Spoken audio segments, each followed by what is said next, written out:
All right, guys, thank you so much for tuning in to this new episode. We're going to be recording this episode with a special guest tonight. And I know I usually say special guest, but today this is a special guest.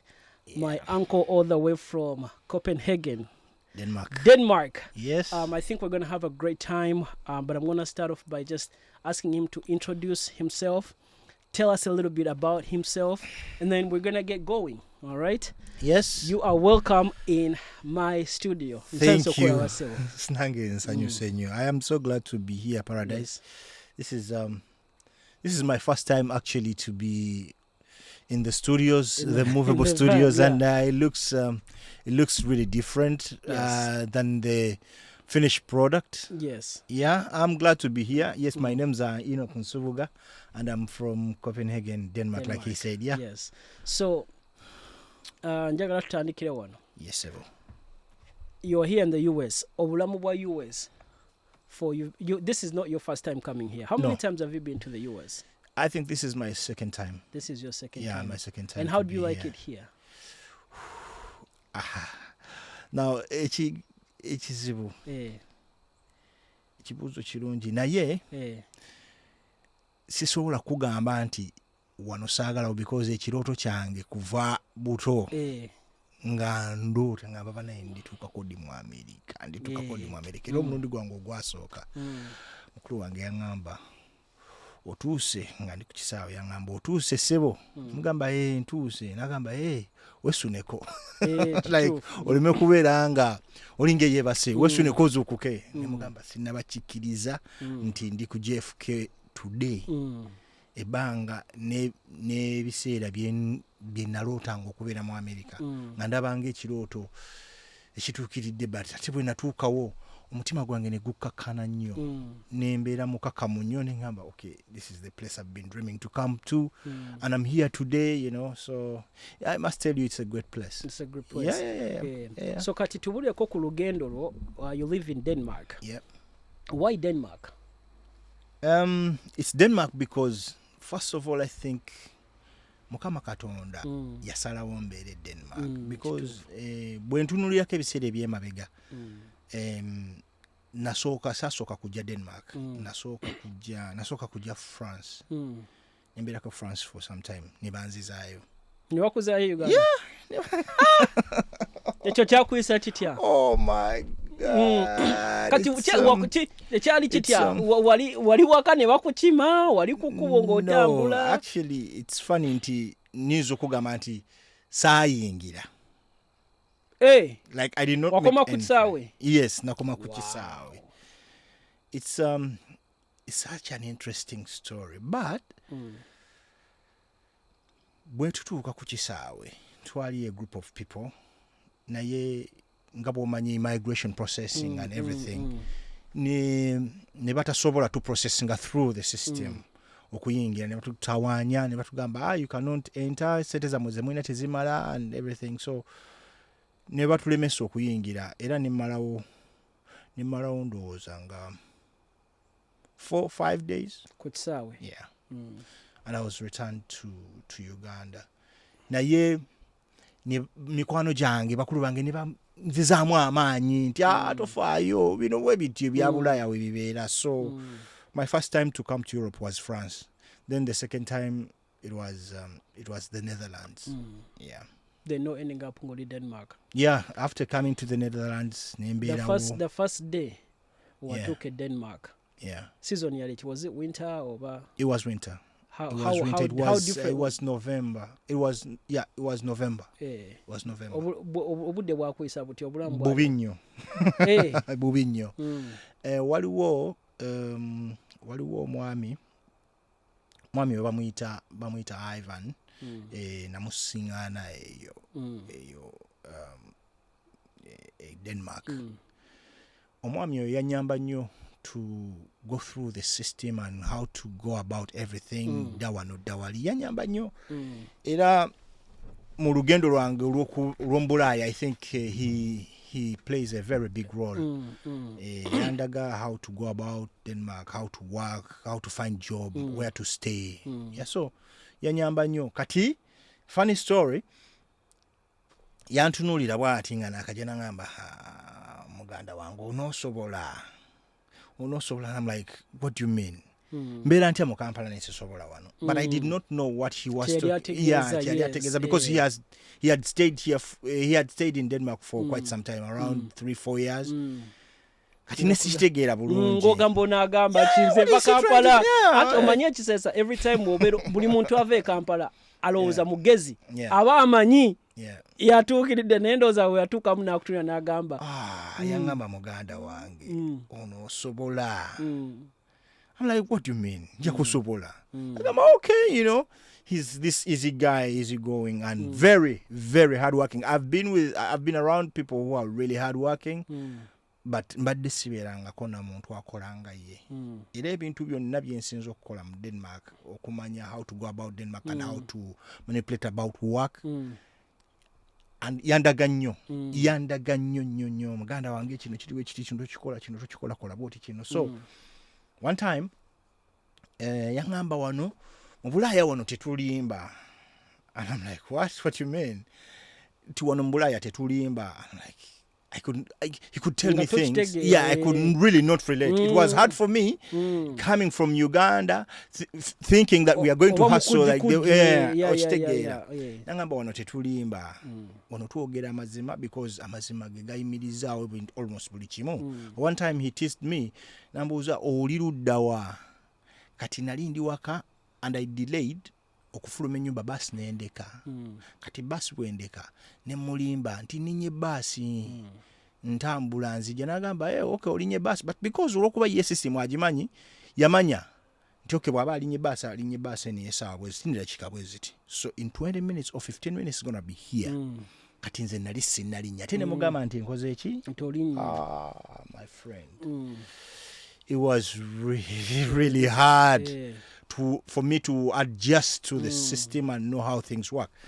That's actually true even in nankubira nangamba musajja oliwa wagambye olinye bus but it's almost 20 minutes tonatuuka wano bus okuva woli okutuuka wano wendi it takes almost 15 minutes but it's almost 20 minutes sekulaba muganda wange nsonyiwa basi sagirinye naye kati njirinnye entuusiza wanangamba okay nakugamba ndowooza olayi kye nagamba wantolimba yogera amazima because tewaliwo kye bagenda kukola ng'olimbi but gwe kenyini oba weerimbira it's not what opportunities so namuyigirako ebintu bingi nnyo naye lumu about that story that you asked the question in winter nagenda nentuula ku bus station yongeza koko mzindalo kumwabwe nagenda nentuula ku bus station waiting for a bus it was winter and it was cold nva ku mulimu nentuula bwenti wawo bus stops tutuula nolinda kati nali mu busneakers bwange bwe Air Force One I don't know how it works simanyi that there are even winter shoes that we have to put on nentuula ninde bus and bus took a while around 15 to 20 minutes before it came because it was winter basi nendeka I was seated there nendeka how not because I was late. No, I was there seated, but I could not stand. It was cold. My feet I could not feel my feet. Monange, I stood up. Ngasisowa kutambula ngampulira ninga alinya mu muliro like basi negenda because I could not enter. Nankubira simu nanga musajja oliwa nemuga musajja you have to come for me. Sisobola kutambula nanga what do you mean swaka nungavudde munyoko gampulira bigere byekute ningali nyamulyo nyakubuza onosobola na sekana na kusanga kitufu nagamba kale tofayo he came with the shoes he came with some warm shoes nazinde tena ngatofayo teka muzino but you have to persevere because it winter nge bigere bikute like you can't really move really fast it's like ice so kati nanga batugende waka because it was not so far away it was around 10 minutes nenyingira najja bas fortunately endala ziba zijja najja ne tugende waka labatu obusiru bwenteeka ewaka olwokuba ebigere byali bigize nenteeka mu mazzi ago ate ekyo teyakiŋŋamba bannange. That's the worst thing nga wakajja mu nsi ezinyogoga. Yeah, that's for sure. The best thing webikke ebintu ebiri warm ogumingi. Now that was the end of the game. I was like, oh my obulumi. Nagamba nakugamba tojja kusobola. But you know, katojjukira kali ke things kept on coming back. Ningamba bannange. It was such a great experience. I was like, ngamba nnyo mikwano gyange nti nakola amaalo nga nzize. I could look at everything. I'm like, how does this work? You know, sitebono, oyagala obeera inquisitive, oyagala kulaba buli kimu. How does this work? How does it? Kati nga bansekerera abamu nga bagamba musajja ono. But they liked me anyway because I wanted to try everything really fast nga sagala nnyo kusemba mabega. So nangamba tofaayo next time ekyo tokikola osooka ebigere n'obibikka ne bigaininga mpola mpola, you know, ne mugamba ati nebadde nze simanyi nga ndowooza wenteeka mu what a little bit ne bibeera black with the nails and stuff, but with time it was so that was you coming to Denmark. Coming to Denmark. Njagala tuddeko ke mabega. What the drive eyo ey'okugamba nti no njagala kuva Uganda yavaawa? The desire to leave Uganda. Interestingly, where we grew up, my brothers were already here. They had already traveled. Kati ffe twali tukyali bato nga tusoma, bo baali batambudde already. So inspirations zino twazifunanga ku bo. We could see them coming back to Uganda, really hyped up, you know, nga buli kimu olaba bazze banyumye bawunya bulungi ngogamba bana abantu bavaawa ngogamba bano gye babeera obulamu buba bulungi. Ebiseera ebyo ekigambo musama tekyaliwona kyali tekiriwo. Today's time ogwo bayita omusama omutuufu ajja akagato kali clean, watambula waliwo enfufu n'eyengato yeri clean, perfume clear, chain. I know. So we could look at our brothers when they come back. Ningamba nange nyina ogenda at a certain point at a certain point nyina okugenda ke Bulaaya. I did not know Bulaaya kije njagala kujjamu. Just go kyomanyi kuva Uganda ndozo ngo omutima gwo guli locked. Gwabera locked. Actually I lived in that dream for quite some time. Nga muzeeyi aŋŋamba mwana wange olina okusoma. Era it is such a lesson that I learned from my dad that education is the best that you would have. I know. Kwanga yali akimanyi nga nkimanyi olaba baganda bo akomyewo. Naye olina okusoma nga tonnaba kwagala kugenda Bulaaya. Olina okusoma. Ninga gola ebyokusoma. Ate ngamba oyagala kudde okusoma kulinga okukuzza eno. So mbitegeera. N'ensoma okusoma n'enkumala up to university. Kati but you know, as you're growing up, ofuna okolangayo akasente mpola mpola here and there. Naye era nga nze maze okusoma nga obwongo bwange buŋŋamba wamaze osoma naye olina ogenda Bulaaya. You know, kati kyali badde kyangu to snap out of it. But there was this continuation of my brothers coming back and friends. They could create an environment where you feel like, I'm part of this team. I have to go. Exactly. I wanted to live the life. So I kept on pushing. Akasente ke nakolanga ebiseera ebyo after university nga nze obwongo bwange buŋŋamba no, this is not you. Naye sokoddeyoko ku basama bali kyalinga kitya bwe bamala nga bakulekawo mu Kampala nga bapakinze apo bagenda. Oh my God. Tyra kano kako. Okay, now there's a situation where kano tugenda okwogerako nga sindikidde mukwano gwange bamuyita Tyra. Okay. Waliwo situation eyajja nga you know bw'obeera n'abantu b'e Bulaaya their steps. When they trust you, they trust you. When they don't trust you, they cannot even allow you near them. Kakati nze nali omuntu gwe beesiga for quite some time. Kati mulimu stages bw'aba yakakula aba wakajja. There are these things that you get really fast. Perfume. nofuna omusipi nofuna engato nofuna t-shirts kati ebyo ng'obifunirawo amangu ago ng'ofunirawo ekintu kati waliwo time ey'okubeera nti bwe bali around okufaananako abantu abalala abantu bano bwe bajjanga e Uganda for holidays nze I could almost lock down my activity in Uganda. Oli kufocus ku basama. Yes. Because they could facilitate everything. Yeah, it's their budget.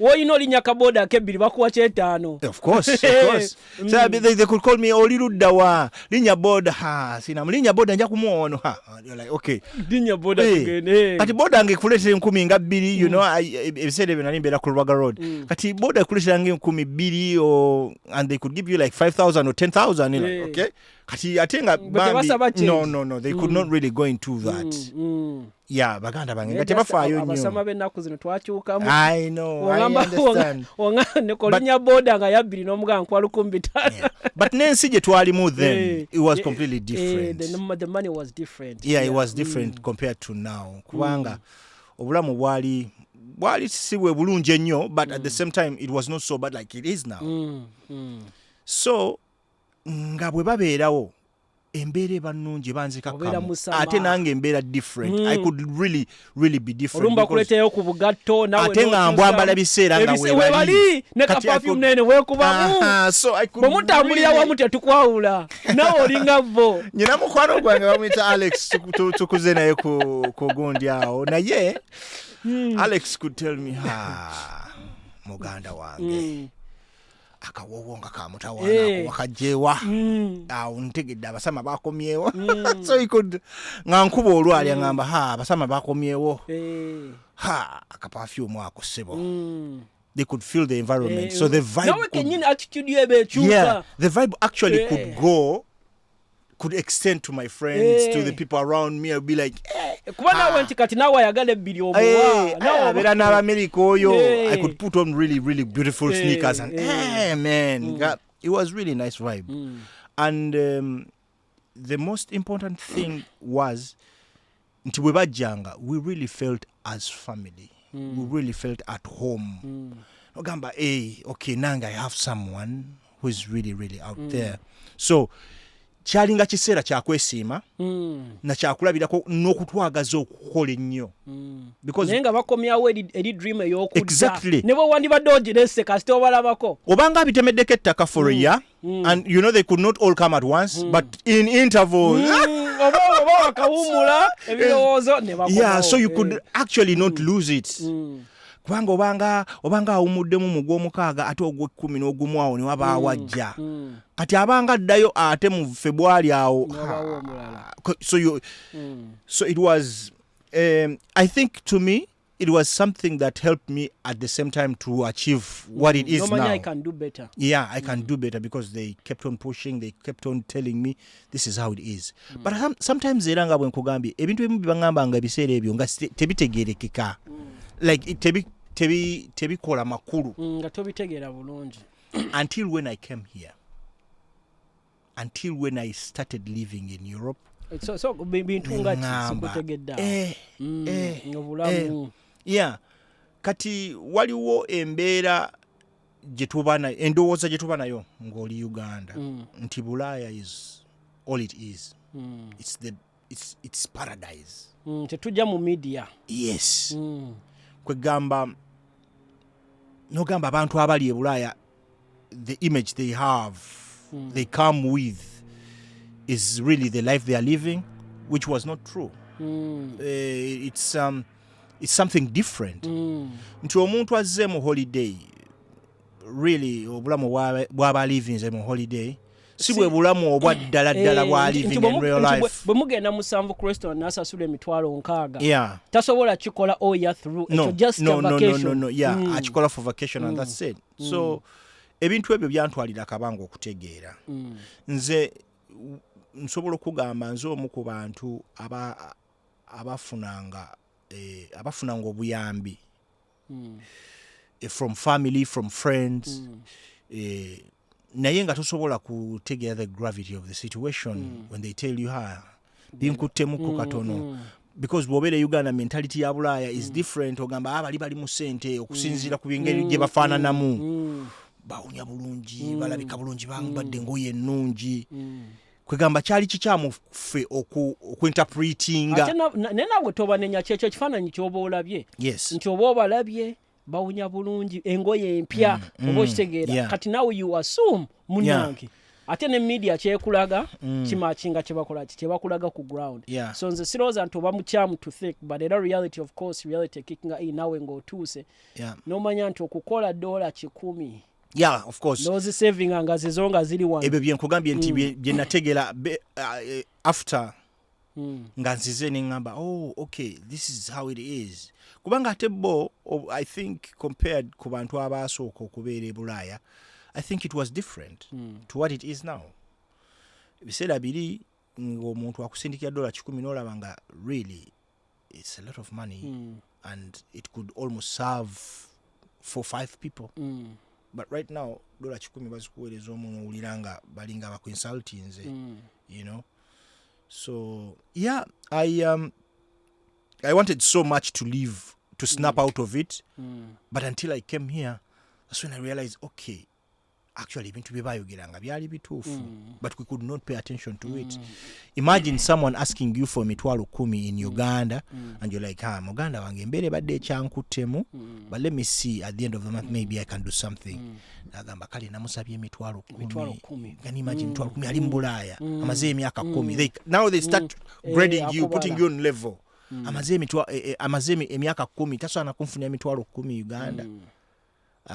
Which I think abantu also kibatategeera nti $10,000 egyo wabagina kubanga fe Uganda our expenditure nene nnyo abantu like people abantu baspending omuntu $300 agalya mu lunaku but here in the US nze ngamba abantu kizibu nnyo okuspendinga $10 on an average day. Of course it is so you can't, oteka amafuta bw'ofuluma ewaka n'oteka amafuta mu motoka kozi ng'oguzeyo ka coffee that's it nkitegeeza omuntu $2 oba $3 oba $5 ekinene naye omuntu $10 naye Uganda omuntu aspendinga $300 in a blink of an eye just like that. So njagala to Denmark obadde Denmark for how many years now? It's coming to 13.5 years now. 13 years. So ozeko mu US. What difference is all about enene nnyo between Denmark, because I've only been to Denmark once. The difference is all about this is how different Denmark is from America. Ebintu byolabanga byawukanira ddala. Besides besides abantu okuba abasirifu abantu be Denmark abasirifu olinya train mu abatunudde wansi balinga nga abetya naye ate waneeno mu America at least wabayo omuntu akuwaka smile oba nakweyogerezaako. Waliwo engombe egamba nti when you go to Rome you behave like the Romans. Kati abadeeni bayina ennono zaabwe ng'era bw'onoogenda mu nsi endala zonna abadeeni balina ennono zaabwe nti taggulawo, they don't open up to you if you really don't speak their language. Kimwanguyira nnyo okuwulira nga gw'oyogera olulimi lwe n'atandika communicatinga naawe naggulawo n'akumanya okubategeera ennyo. They are so loving, they are so understanding, but they cannot open up when they don't know you. They cannot. Era okusobola okujja ate I wouldn't want to say wano ku mukutu naye abaddugavu balina engeri gye babatunuuliramu engeri ekyasoboka okitegeera. So nti obeera awo n'akutunuulira bw'ati bw'oba ozze mu baasi bw'abadde atudde n'avaawo kati n'ogamba okay aviiriddewo ki, you know.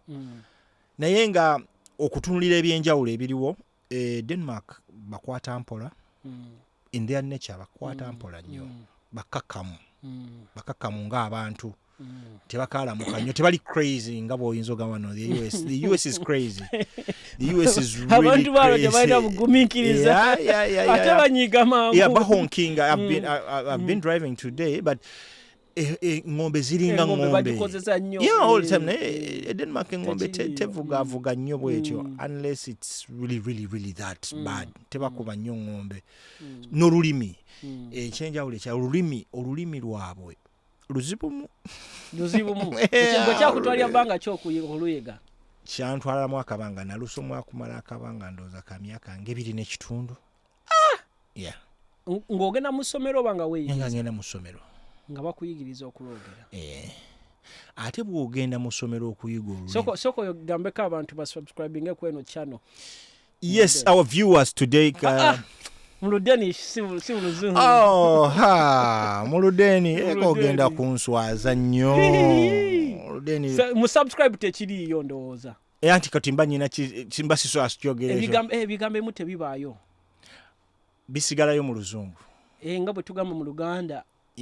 Tolina ky'osobola gamba for subscribe. Era ogamba subscribe ne mu Luganda. Subscribe mu Luganda. Naye nga wosobola sirulina nnyo that deep. I don't have really the best vocabulary to use for that, but I can speak. I can speak and understand. Tesobola kwawula ne bw'okyogera tetukuwulira buwulizi. Oba nkyogere ntya. Abalabi baffe mu subscribing ku channel eno. That would be the best way to put it. Abalabi viewers mu subscribing ku channel. Yes, vos viewers duske subscribe to channel, to vos channel here, Paradise, for YouTube, also Instagram and TikTok. Yeah. Ola ninge jogambe TikTok. Nina kazini wanga gamba TikTok. Buli kimu mukitekako it's like okay. TikTok. Mwina ngeje mukikola. which yanjawulo. In fact, it's not even just that. If you listen to like Scandinavia, yonna like nedoboozi oba liri wansi, like mbulyanga nedoboozi omwalisaamu nnyo.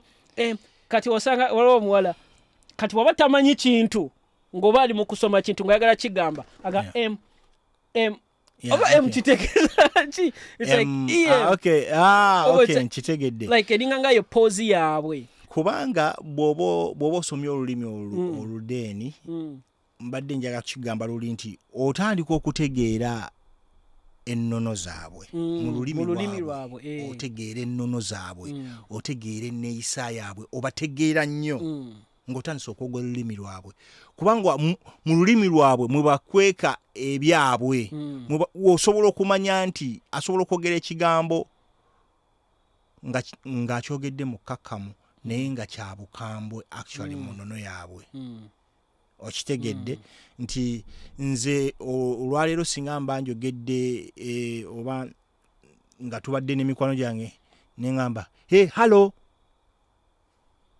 gwe kati hello olabanga agamba hi hello hi naye ate bw'osanga omudeeni ng'agamba hey hello like aba calling for your attention. Hey, pay attention. Yeah. Okitegedde.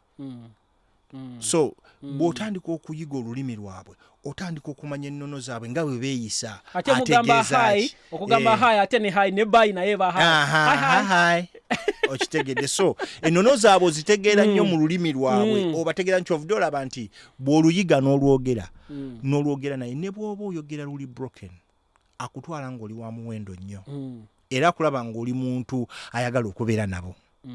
So olulimi lwabwe balukwesemu ebintu bingi era kufaanana nga Uganda bw'otegeera nnyo Oluganda otandika okumanya ennono z'Abaganda n'ogamba kino kitegeeza kino ekigambo sisobola kikozesa wano eno emboozi sisobola ginyumya wano nyina ginyumya wali. Kati nabo bwe batyo bwe bali olulimi lwabwe luzibuzibu naye ate bw'oluyiga byanguwa. Kati difference kyendala z'olabye nga ku kkubo like waliwo ebyawukana ng'ogyeko ekyokuba nti America bavuga ku speed ate tebalina patience. Ebipande bya traffic wano ndabye nnyo ebipande bya white ne yellow. Denmark waliyo ebipande actually ngambe Europe because ebipande byabwe almost byebimu blue and white. Blue and white and red. Kati red ebeera don't like take caution. Then blue information biwolaba blue information blue information then green then wawona ebya green ate motoka zo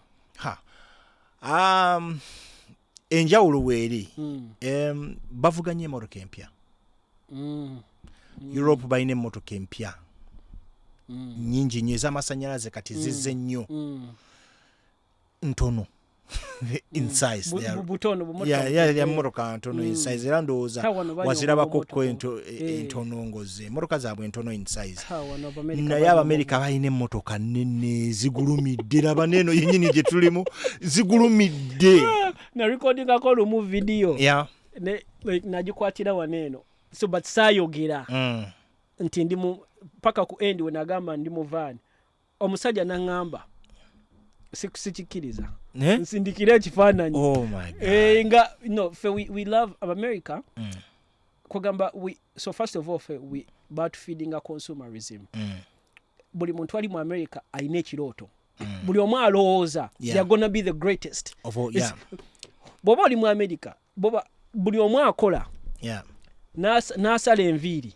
goal ye yakubeera greatest in whatever they're doing kati n'abakola emmotoka kyobola bafulumye competition mu buli kimu buli industry America eri oversaturated ne wogamba abakola buno bukebo waliyo akadesign ng'agambe leero kanoonye ekintu ekipya kyobola it's like for example in the music industry you cannot become an international artist nga totunze album mu America ne wabeera Harry Styles ayinza kikuba ewaabwe naye kasita oyingira market kuba America bakimanyi fe abalina baconsumer bagula aimlessly nze mbeera wano nempulira olimba nga ndwagadde nengula album $5 okitegeera they are always making money they are always making money so kyovola abantu America it's like a capitalistic country which kati Denmark ateri so like go osobola okutunula wedduuka eririwo within a month nga livuddewo omulala alese pya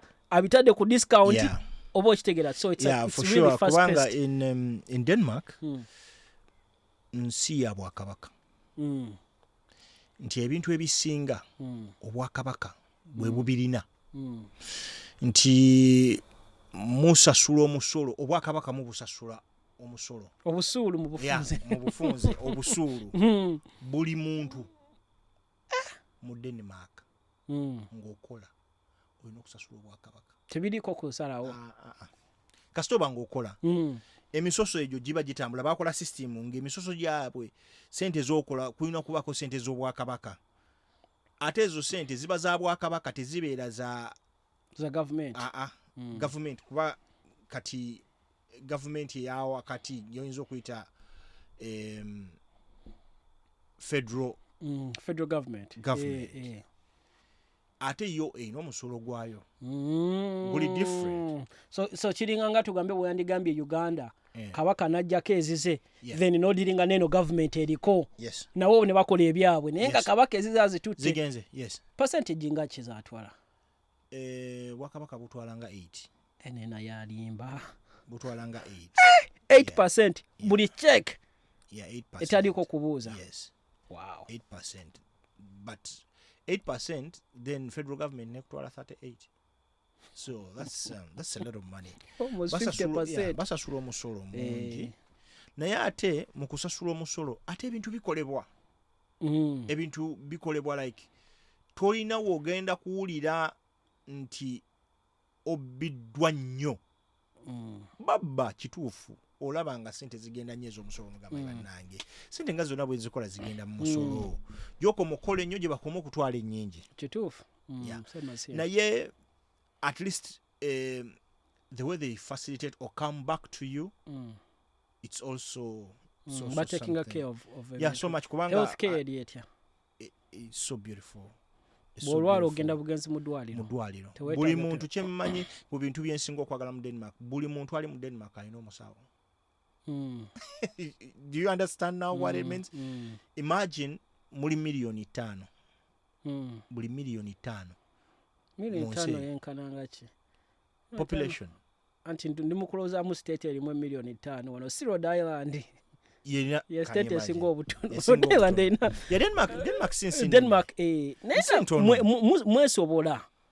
mwesobola lwokubanga lwaki twesobola kulwokubanga sente zetusasula mu musolo gwe kasita osalawo okukola sente ziddayo ne bazikwata bo ne bazikozesa ku buli muntu. Babuilding a system nti gwe sente z'okola kati katugambe ebintu kati ffe bye twenjoyinga olwaleero tetunaba sente tetunaba zikola abazikola bali abazikola enkadde bali abazikola mu biseera myaka some few years back. It's us now that we are enjoying the system. Now we have to work so that the ones who are coming after us have to enjoy the system. Nayo tola kati Denmark we yakanako na America nti ateffe like here when waliwo free healthcare mwino state gye tulimu. So osobola si buli omu byaffe birimu nga tonagenda. So bw'oba okola certain amount of money tebakuwa. Naye bw'obanga okola obusente butono bibiri twayogeddeko offline nti omuntu ng'akola sente wansi the less money you make the more benefits that are available to you. So waliyo omuntu waneeno nga tagula groceries as afuna za bwerere healthcare bwerere wasula but to support capitalism tebasobola kikolera buli omu katawuni akatuliraanye mulimu abantu 15 millionaires 1500 millionaires the one you told me about kati it wouldn't make sense okugamba nti nabo tubakole ki tubawe free healthcare which of course ate at America ye dealing with issues nene because of course abantu banji abagala okuyingira abayingira banji legally abayingira illegally banji abazo okukyala ne basigala banji kati America egaba 1 million visas every year. Kati teberezaamu. So I think through rotally or combined. Okay. Combined. Ne ku border, for example border ya Mexico, tens of thousands bayingira. Obushtegera. So I think for them techi making a sense, but at least kirungi nti abantu abeetaaga people that must get healthcare. Nene bwogenda mu ddwaliro tebasobola gana kukolako. Bagenda kukuba biiro. Ero jabo oli waka. Erume ate usually it's pretty high katinga okulinya ambulance. I think buli ambulance probably like 1 mile elimu 12. Wow. Yeah, so it's expensive. But anyways, njagala tuogereko obadde Denmark obadde yakabanga ochaddeko mu US obirabye. Oyinayo ka desire ogamba oba nzije mu US oba kati go kya kuvaamu completely. That is a debate. Ochakaina mu mutwe. Yeah, of course. You cannot really say that you cannot live in the US. Or you cannot say kati ngenda comparing US to America okusinzira ku birooto byo. Osobola okusalawo n'ogamba nze kinali njagala mu America nkifunye Denmark. Yes. Kati ate nkyayagala ki. Naye olw'okuba nti obeera n'ebirooto bye wali oyagala okutuukirira nti ekirooto kyange tekyali kyakuggyako buzzi mu America kugjayo buzzi kubanga singa kyali ekyo osanga kati naali badde ngamba nze ekirooto kyange kyali kyakugja mu America natuuseyo sina kyenjagala. What about living there? What about working there? What about changing your life? What about having life after or beyond your dream? So kati kisukawo nnyo nze America kunze kisukawo nnyo nti ne bwe mba ndi Denmark olwaleero ntunulamu ne ngamba naye amaanyi gano gennyina genkola mirimu 2-3 singa ngateeka mu capitalistic country kigenda kufaanana kitya kwegamba mba njagala nfuneko omukisa ogw'experience ng'ekyo nkuwulira kintu kino ndowooza singa mba nkikoze osanga kiyinza obutaworking out osanga kiyinza okuworking out naye ansi eyo ogenda gifuna otya okitegeera I guess oba gifuna ng'okikoze okitegeera naye bw'okeeping on ng'owanderinga anze natuuka ekyo nakyo ng'omukristaayo okwekkusa okumatira n'omatira ne Katonda kyakuwadde kirungi so nga ate n'okwegomba ekirungi nakyo kikuwaliriza okweyongerayo. So nze ndowooza nti you get a balance n'ogamba kakati Denmark mbaddewo nkozeewo bye nkoze let me extend ndabe omanyi bagamba nti greener pastures are always where you are not. Kituufu naye at least olaba nze ekirungi kyendaba in today's world osobola okutestingako kati right now oyinza oba tobeera mu US but at least olabyeko buli kibuuzo ky'olina osobola okyansaringa osobola omuntu ayinza okugamba bw'ojja wano omulimu gw'oyinza okukola gufaanana bwe guti n'otunula n'olaba owaayi oba kanjira ngenzira e Denmark okusinga ate omuntu let's say 20 years ago nga n'Amerika gy'ayagala ogenda talina kyamanyi nga like kyova olaba nze ntunuliramu abantu generation yaffe ne twesaasira nnyo nti for example nyinza okubeera ano ndi Massachusetts nga njagala kumuvinga Florida okutya abantu kwe bayina naye kateeberezaamu abantu abajja mu Amerika yajja kusoma talina gw'amanyiiyo talina tasobola na kugugolinga naye n'agamba kanve Uganda nkoleki ngende mu naye gwe ayagala okumuvinga n'omulimu osobola okugufuna ng'okyali eno n'okola interview apartment n'ogisetting up n'ovuga buvuzi but even oba okitegera kye ngamba so ffe tulina omukisa nti kati oli mu America you can look n'ogamba you know what this is for me oba this is not for me nga tebakukubidde ku simu ne bakugamba wano no wayinza okukolera guzeewo n'olabawo n'olaba n'ogamba speed bano abaye gye batambulirako nyina mukwano gwange tuwangala naye Denmark atera okuŋŋamba nti ampita mwami nsubuga nti olaba embeera bwekunyiza e Denmark waliwo omuntu ali e Masaka ayagala kutuuka Busega kuwerokamu agamba nze emmotoka n'ensuula ku katale e Busega mba mmaze ekirooto kye kyakujja Kampala naye ayagala kutuuka wa Busega wokka bwe wati Busega kati gwe Denmark bwe bibanga bikunyize njagala otuula ofumiitirize ti waliwo omuntu ng'ali kannabulemu aliira kaayi tajjanga ku Kampala naye ng'ekirooto kyagamba bwe ntuuka wano nja kuba ntuuse so weepime omanye nti byolafuubanira ebikulemeredde olwaleero waliwo abalafuubana ennyo okubifuna ate ye nga bw'akifuna alaba atuuse era kyovola nadde ngambamu nti ndooza Katonda olumu atunira n'agamba bano baggayi tebasiima nti osobola okubeera ng'oloota nnyo okujja mu Amerika oyagala ki kiwe emyaka 2 excitement eba yafadda nnyo nti like ebintu bye wali oloota wabyerabira dda kati olina ebirooto bikibinene nti omuntu aloota n'agamba kati nze nina omuntu gwe manyi example yagamba banange bwe ndituuka mu Amerika kasitangula ennyumba nenteeka ennyumba mu Kampala nga manyi yange emazeewo emyaka 2 tagisulangamu yagizimba naye kyagimuzimbya kuba okuva buto yayagala kuzimba ali mu Amerika amazeemu emyaka 10 ennyumba yagiteekayo so neŋŋamba kati ono ekisinga omulwanisa birooto just kikola kutuukiriza kirooto but ebiseera ebisinga I think omuntu olina okwevaluatinga n'orevaluatinga n'ogamba naye ndi wano mu America first of all nobeera grateful kubanga nga kyogambye eno entebe gye ntuddemu abantu abayinza okusasula ssente oba okitegeera nti omuntu abantu baloota abantu balina ssente nga oba ye oba mutabani wagamba omwanange naafunako omukisa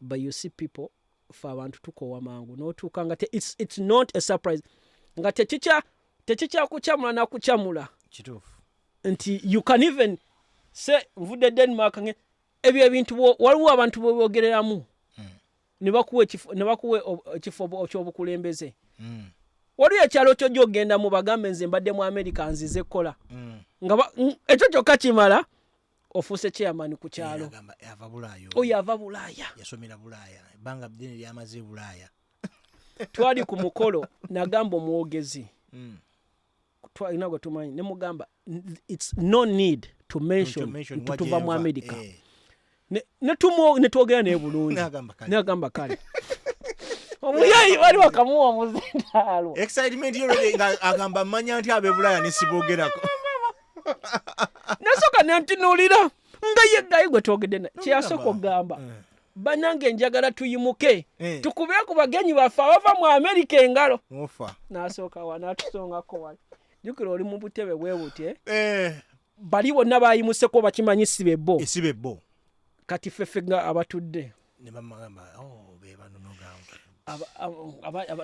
ne batukwatako mikono as if we did something I know kati you like muli kutende bagamba abavudde mu America oba okitegeera kati gweteberezaamu abantu nga kati ffe n'ogamba oba abantu ng'oli Uganda ng'oyagala ssente kati ate omugagga ye olumu ajja nakugira mu motoka ya muntu mulala oba parkinge nawala because kati kyeri asabirira now they are uncomfortable about it oba okitegeera kati okuvaayo omuntu n'omuwa credit oba omuntu kati atalaba kubanga okutunuzaako mu ngeri endala bayibuli egamba nti bw'oba ogabye n'omukono ogwa ddyo ogwa kkono tegumanya n'ebintu by'abagagga bino bwe bikola nti omugagga bw'aba ayambye ate tayagala nnyo kumwogerako era ayagala kisigale wakati wammwe Kristo bwe yali ku nsi bwe yawonya omusajja ng'amugobyemu dayimondi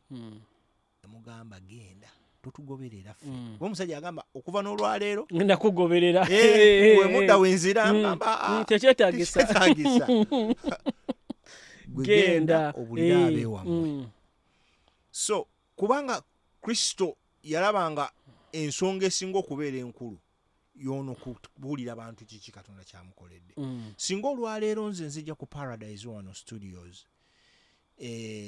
emessage gyenfunye egenda kutambula ku mikutu gyonna bagambe Paradise kati nze gwe musana ogumulisizza nze buli gye ngenda okulaga bwe nti bagenda kulaba Paradise nga logo bagambe program yabadde ku gundi ku mukutu bwe guti ne bwe guti okitegeera so sinze kutandika genda gamba nange okitegedde so bw'oba okoze olwaleero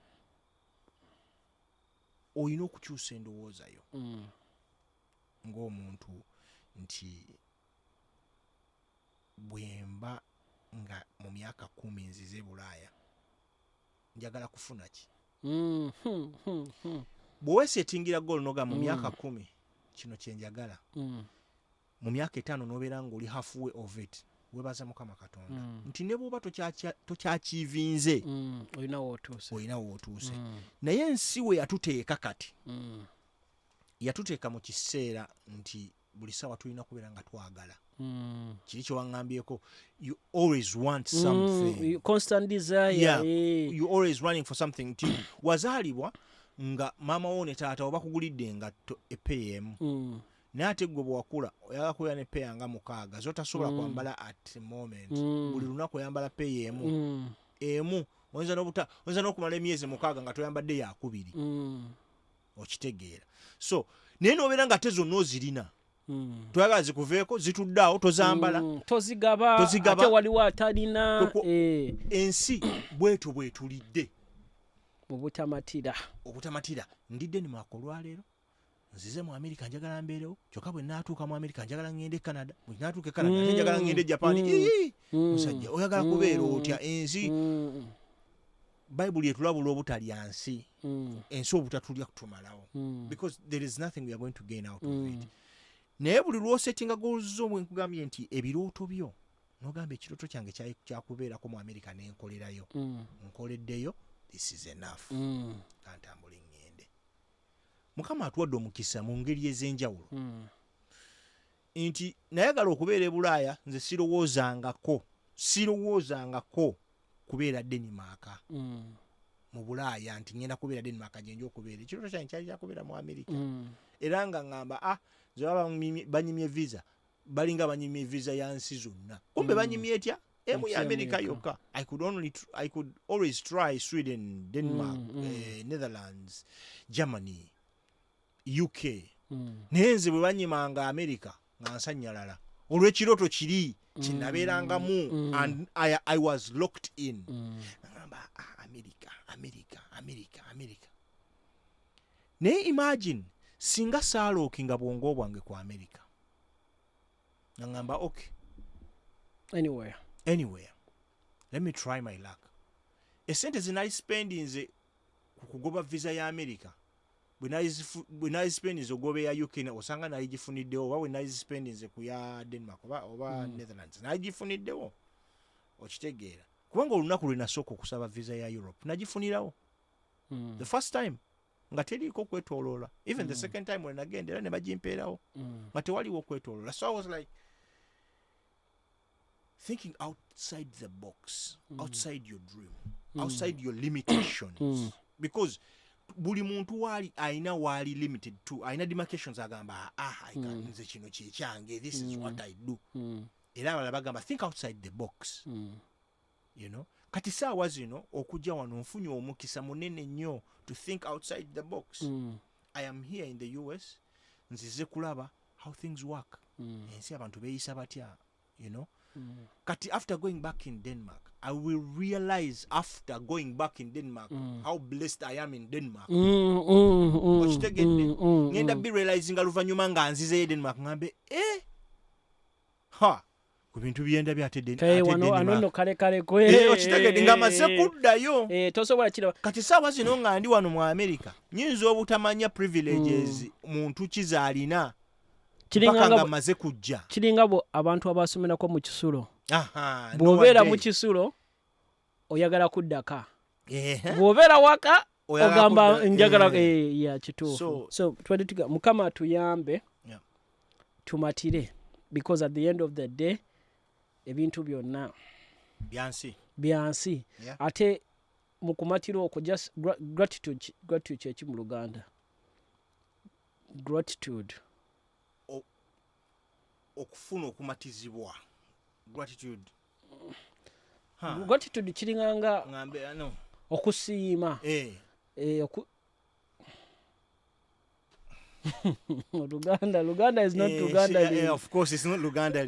Simanyi wenyeza kugamba mu mutima gwobere first of all mu mativu ate okirize nti ndoza Katonda ina kyakoledde because at the end of the day wotudde bangi abegomba nti bo balowooza bwe banaatuula wotudde nabo bajja kolaki bajja funa buyoyina balate buli kintu mukama buli omu alina olugendo lwaba yakolaki yamutegekera nti just because omuntu ali mu America asobola okujja Uganda n'akola byakola it doesn't mean awogenda bikola a very small percentage of people abannayuganda abeera mu diaspora basobola okudda e Uganda oba basobola okuzimba Uganda lwakuba kati gwenzo tunula n'otambula eyo n'ogamba ennyumba banyiniyo bali mu America but like bagisulamu gwakatono akakoko olina okasulamu so nze ngamba abantu sikola videos ku discouraging abantu kujja mu diaspora oba kutambula. I encourage them to think continuously think olowooza ogambe kulwokuba twogera ku bintu bino ebiseera ebisinga twogerera bintu bino okulabula abantu okusinziira ku ndowooza zaffe tekitegeeza nti bye twogera bye byamagezi ebikomeredde naye bw'oba weekennenyeza osobola okugyamu ebyo ebisobola okukuyamba mu bulamu bw'oba oyitamu bw'ofuna omukisa n'otambula okuva e Uganda n'ojja e Bulaaya weebaza Mukama Katonda era oba olina okukkiriza olina okutandika okukkiriza mu mutima gwo nti kati siri Uganda ndi Bulaaya n'otandika okulowooza ng'ali e Bulaaya naye obuzibu bwe tulina nti tugeraageranya nnyo Uganda ku Bulaaya ekitasoboka tosobola kukwata Bulaaya na Uganda n'obiteeka mu sentence emu ne bikola amakulu mbuuza mu ngeri ki mu ngeri bweti nze bwe nali nkyali e Uganda nalowooza nti Bulaaya sente nesimanya mitendera sente zo zijja zitya era omuntu yeebeezaawo atya mu Bulaaya kiri very very expensive okulivinga mu Bulaaya wano gw'obaddewo okimanyi it is very expensive okubeera mu Bulaaya day to day naye Uganda tekiri expensive okulivingayo compared ku Bulaaya kyovula nti bw'obigeraageranya tebikola makulu kituufu naye Mukama bw'aba kuwadde omukisa n'ojja kola ebyo by'oteekeddwa okukola mu kaseera ako koolinawo because olunaku lw'olivinze lwe lulwo so si lwanca. Nze ngenda kwebaza nnyo baganda bange n'abantu ababadde batwetoolodde nti baafaayo nnyo okutulaga newankubadde embeera gye baatulagiramu eyinza okuba si yeesinga naye baagezaako okutulaga nti ekintu kino kiri bwe kiti era naawe bw'onojja ojja kukyerabirako. Ebimu ne tutuuka ne tubiraba, ebimu tubi experience nga ku lwaffe nga tumaze okutuuka n'ogamba kino kye baakiŋŋamba naye nkizudde. Kati n'otandika okusikekinga obulamu nga ggwe kubanga omuntu aba akulaze paradise singa olwaleero oba oŋŋambye nti wano nno kolawo bw'oti yinza okukinyooma ne ŋŋamba oyinza okugamba buli omu alina omukisa gwe lwakitandika nange neŋŋenda nange kaŋŋende noŋŋamba walirinzeeko muzeeyi yaŋŋamba nga lindako omala okusoma ojja genda bulayo ojja genda naye lindako omala okusoma. Singa napakuka ebyessomero ne ŋŋamba ate okulivinga mbulaya kyalibadde kizibu nnyo oba onfuna bulungi nti oluusi oba olina okuwuliriza goonya nga ziri mu mazzi bwe zikugamba nti ebyennyanja byalwadde towakana because kwe birya.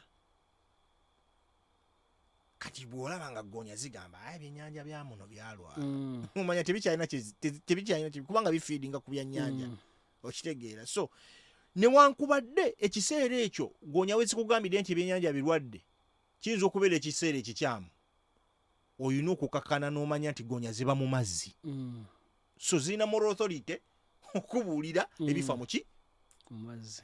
Kati bakulu baffe baatubuuliranga nti embeera eri bweti ne bwenti newankubadde mutulaba nga ffe bwe tujja tufaanana tutya.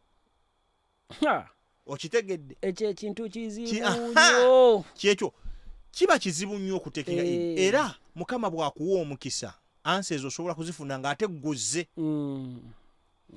bw'ojja ate awo n'olyoka otegeera amaanyi okwagala okwerekereza banno bye baayitamu gwe okulaba nti watuuka ku ebyo bye watuukako.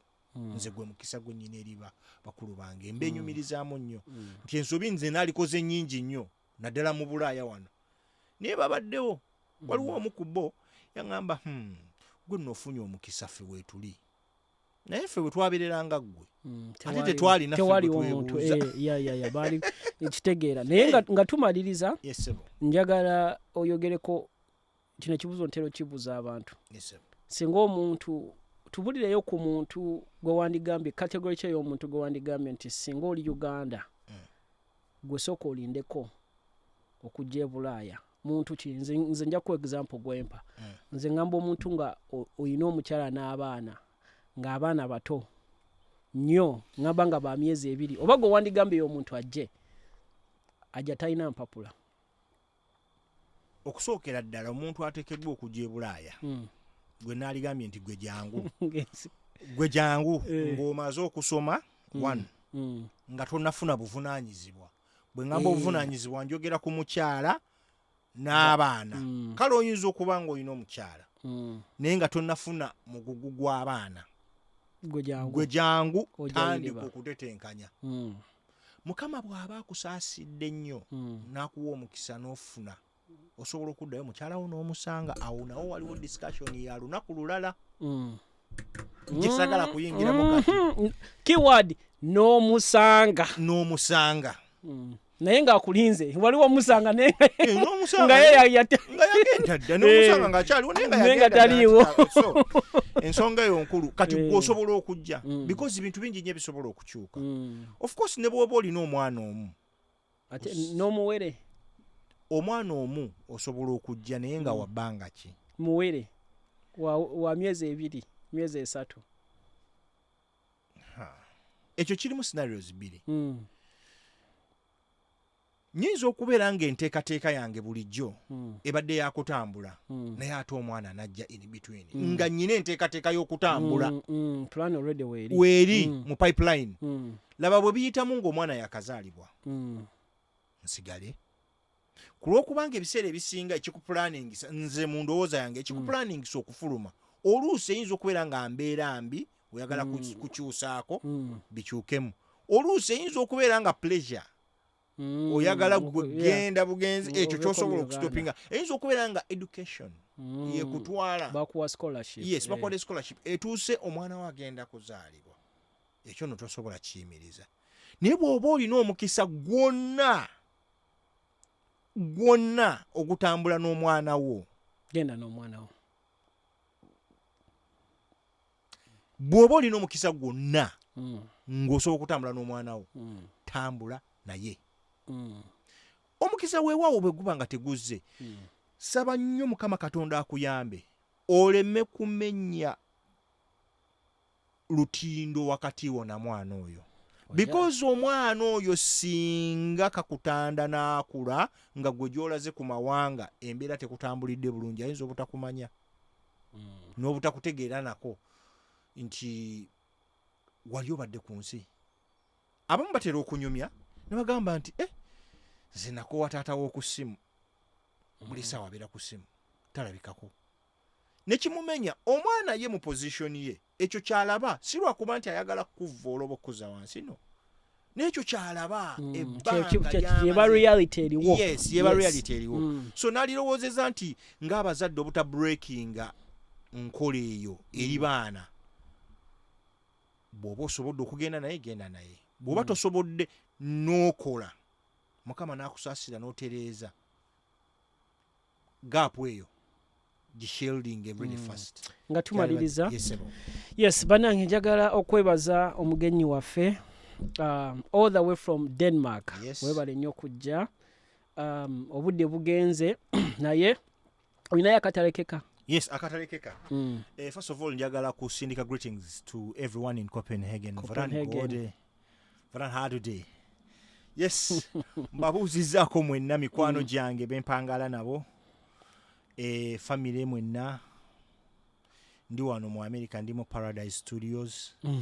Mbatumidde nnyo, bingi nnyo bye ngenda obaleetera okuva mu America, era nsuubira mujja kuba munninze, so mbatumidde nnyo, mbaagala nnyo. Yagala Katonda wo, kola nnyo, saba buli lunaku. Yagala Katonda wo, kola nnyo, saba. In that routine, obulamu bujja kugondera. Amina. Yes. Thank you so much, guys. Don't forget to like, share, and subscribe. I'll see you in the next video. Yes.